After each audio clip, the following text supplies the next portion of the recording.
Okay, so this is Hypershade, and I got this window by actually going to Window, Rendering Errors, Hypershade. Okay, I'm not going to mess around with the average mucky muck of Hypershade. I have plenty of videos that cover Hypershade and all its wondrous abilities. But what I'm going to cover is the oddball things of Hypershade. So let's take a blend out.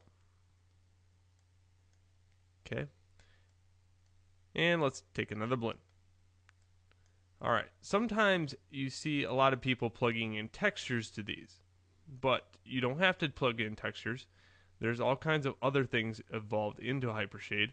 Let's go to 3D textures and let's take, oh, volume noise, for example. Volume noise is endlessly useful. Okay, so I got this. Let's just say I choose Perlin Noise Map, and I take this and take the scale down a little bit. That's 0.1. If you're making shaders for ZBrush, the one thing that you got to realize is don't do harsh changes. You just need something very, very slight and it looks cool.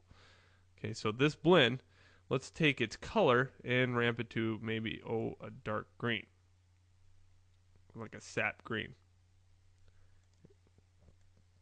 Okay, and now we could attach this to the spectral channel of this by middle mouse button clicking, dragging to spectral color.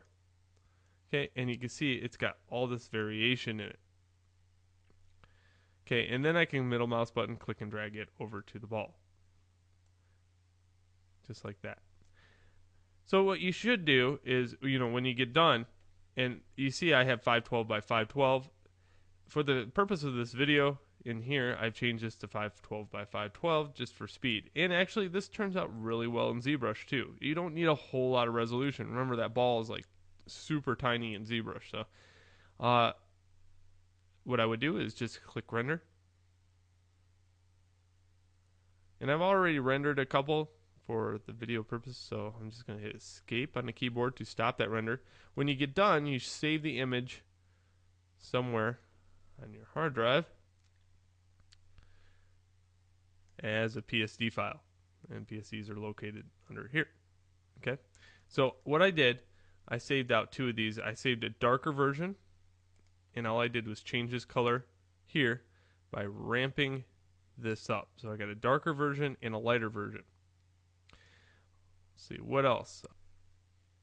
Okay, so now what about this other blend? What do I do with this? Well, you can actually use this on top of this in order to produce some cool results. Let's just take this blend, for example, and I change its color ratio. Oops, that's not color.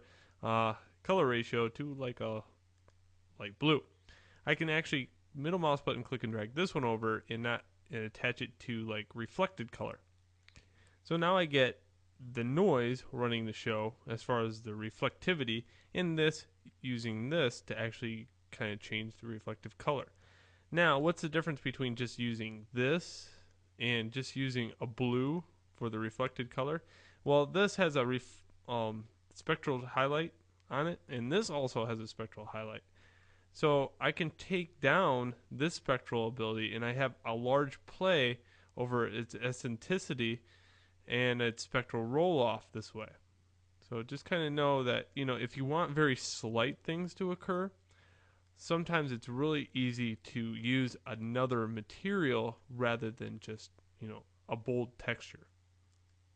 All right, so there we go for that, and then we'll go on with the show.